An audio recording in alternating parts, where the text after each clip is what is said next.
Setiap kali kita beli kopi di coffee shop, yang kita lihat cuma satu hal. Segelas kopi.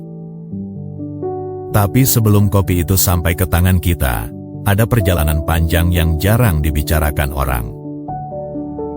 Perjalanan ini tidak dimulai dari mesin espresso, tapi dari sesuatu yang catchy. Sebutir bibit kopi.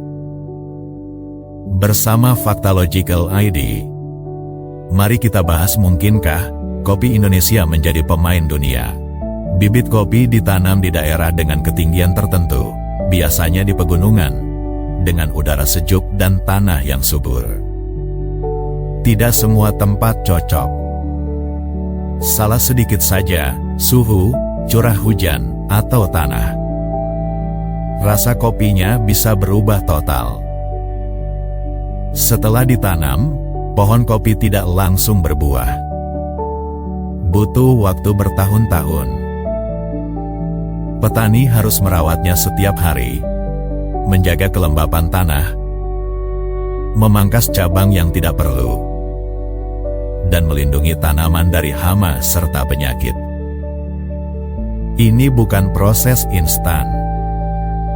Kopi adalah tanaman yang menuntut kesabaran. Saat akhirnya berbuah, buah kopi tidak dipanen sembarangan. Yang diambil hanyalah buah yang benar-benar matang, biasanya berwarna merah. Kalau terlalu muda, rasanya asam. Kalau terlalu tua, kualitasnya turun. Itu sebabnya panen kopi sering dilakukan manual, dipetik satu persatu oleh tangan manusia. Setelah dipanen, perjalanan kopi belum selesai. Buah kopi harus diproses, dikupas, difermentasi, dicuci, lalu dikeringkan. Proses ini bisa memakan waktu berhari-hari, bahkan berminggu-minggu. Sedikit kesalahan di tahap ini bisa mengubah rasa kopi secara drastis. Setelah kering, biji kopi dijual ke pengepul, roastery, atau langsung ke pasar. Disinilah kopi mulai berpindah tangan. Dari petani, ke pedagang, hingga akhirnya sampai ke kota-kota besar. Dan ketika kopi itu diseduh di coffee shop, yang kita nikmati bukan cuma rasa pahit atau asamnya, tapi hasil dari proses panjang, kerja keras, dan waktu yang tidak sebentar. Jadi setiap tegukan kopi sebenarnya membawa cerita. Cerita tentang tanah, iklim, dan orang-orang yang bekerja. Jauh sebelum kopi itu menjadi gaya hidup. Kalau kita tarik sedikit ke belakang, muncul satu pertanyaan besar. Kenapa dari proses yang panjang dan melelahkan itu, kopi Indonesia justru bisa dikenal sampai ke seluruh dunia? Jawabannya ada pada alam dan keberagaman. Indonesia berada di jalur cincin api. Tanahnya kaya mineral, udara tropisnya stabil, dan curah hujannya relatif konsisten sepanjang tahun. Kondisi ini membuat kopi bisa tumbuh perlahan, dan justru disitulah kualitas rasa terbentuk. Berbeda dengan kopi massal yang dikejar cepat panen, banyak kopi Indonesia tumbuh dengan ritme alam. Itulah yang membuat rasanya lebih kompleks. Selain itu, Indonesia tidak punya satu karakter kopi.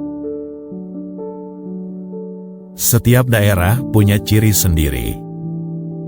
Kopi dari Sumatera dikenal dengan bodi yang tebal dan earthy. Dari Jawa, rasanya lebih seimbang dan clean. Sementara dari Sulawesi dan Flores, kopinya punya aroma rempah dan tingkat keasaman yang khas. Satu negara, tapi rasa yang berbeda-beda. Inilah yang membuat kopi Indonesia menarik di mata dunia. Bukan karena volumenya saja, tapi karena ceritanya. Di pasar global, kopi Indonesia sering diposisikan sebagai specialty coffee. Bukan kopi murah, tapi kopi dengan identitas.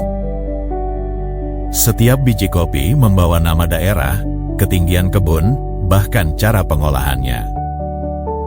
Dan ketika kopi seperti ini diekspor, yang dijual bukan hanya bijinya, tapi pengalaman. Inilah alasan kenapa kopi Indonesia bisa masuk ke pasar internasional, dipakai oleh roastery luar negeri, dan dinikmati oleh penikmat kopi dari berbagai belahan dunia. Dari kebun kecil di pegunungan, kopi Indonesia perlahan naik kelas. Bukan lewat iklan besar, tapi lewat rasa dan karakter yang konsisten. Dan ketika kopi dari daerah-daerah ini mulai masuk ke kota-kota besar, ceritanya pun berubah. Kopi tidak lagi hanya dinikmati di rumah atau warung sederhana. Ia mulai masuk ke ruang-ruang baru. Kafe, coffee shop, restoran. Di kota, kopi bertemu dengan mesin espresso, metode seduh manual, dan standar rasa yang lebih konsisten. Biji kopi dari petani mulai diproses ulang oleh roastery, dipanggang dengan presisi, lalu disajikan dengan cara yang lebih modern. Perubahan ini bukan cuma soal rasa, tapi juga soal pengalaman. Coffee shop bukan lagi sekadar tempat minum kopi. Ia berubah menjadi ruang sosial, tempat kerja, tempat diskusi, bahkan tempat pelarian dari rutinitas.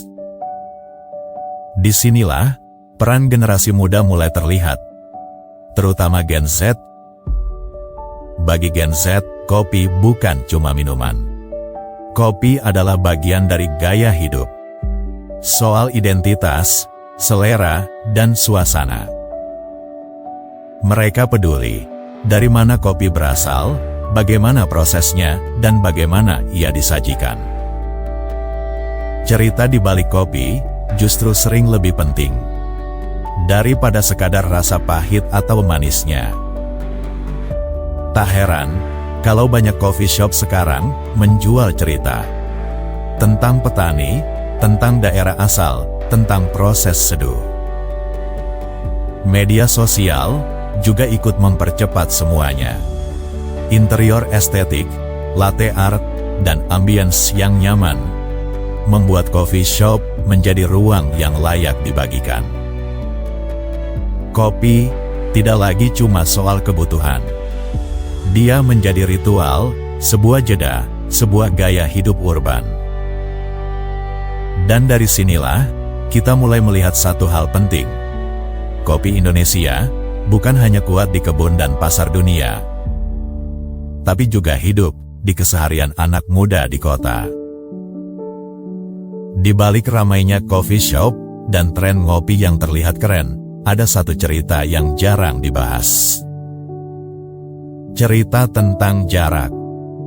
Jarak antara kopi sebagai gaya hidup di kota dan kopi sebagai sumber hidup di desa. Di satu sisi, kopi dijual sebagai pengalaman.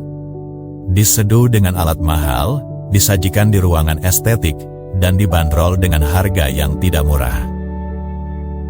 Namun di sisi lain, banyak petani kopi masih bergantung pada musim, cuaca, dan harga pasar yang tidak selalu berpihak. Ironisnya, kopi yang kita minum setiap hari seringkali berasal dari tangan orang yang belum tentu ikut menikmati hasilnya. Petani bekerja berbulan-bulan, bahkan bertahun-tahun. Sementara nilai tambah terbesar justru muncul jauh setelah biji kopi meninggalkan kebun. Bukan berarti coffee shop atau tren ngopi itu salah. Justru sebaliknya, tanpa pasar, kopi tidak akan bergerak. Tanpa konsumen, kopi tidak akan hidup. Masalahnya ada pada kesenjangan antara cerita yang dijual dan realitas yang terjadi. Disinilah pertanyaan penting muncul. Apakah kopi hanya akan berhenti sebagai gaya hidup, atau bisa menjadi ekosistem yang lebih adil?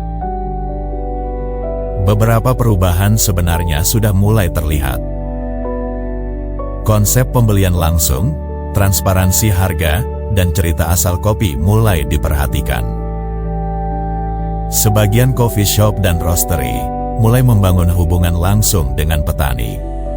Bukan hanya membeli biji, tapi juga mendukung proses dan kualitas. Langkahnya mungkin kecil, tapi arah ini penting, karena masa depan kopi Indonesia tidak hanya ditentukan oleh tren, tapi oleh bagaimana seluruh rantai ini saling terhubung. Pada akhirnya, kopi bukan cuma soal minuman, ia adalah hasil dari alam, waktu, dan manusia. Dari bibit kecil yang ditanam di pegunungan, dirawat dengan sabar, dipanen satu persatu, hingga akhirnya sampai ke gelas kita di tengah kota. Perjalanan kopi panjang, dan di setiap tahapnya, ada orang-orang yang terlibat. Petani, pengolah, roastery, barista, hingga kita sebagai penikmatnya. Budaya ngopi mungkin akan terus berubah. Tren bisa datang dan pergi. Desain coffee shop bisa berganti. Menu bisa terus berevolusi. Tapi satu hal yang seharusnya tetap, rasa hormat terhadap proses. Ketika kita mulai peduli dari mana kopi berasal, siapa yang menanamnya, dan bagaimana ia diproses. Kopi tidak lagi sekadar gaya hidup. Ia menjadi cerita. Ia menjadi budaya. Indonesia punya semua modal untuk itu. Alam yang kaya, keragaman rasa, dan generasi muda yang peduli pada makna. Masa depan kopi Indonesia tidak hanya ada di kebun atau di coffee shop. Ia ada di kesadaran kita semua. Karena setiap kali kita meneguk kopi, kita sebenarnya sedang menikmati hasil kerja panjang yang dimulai jauh sebelum gelas itu ada.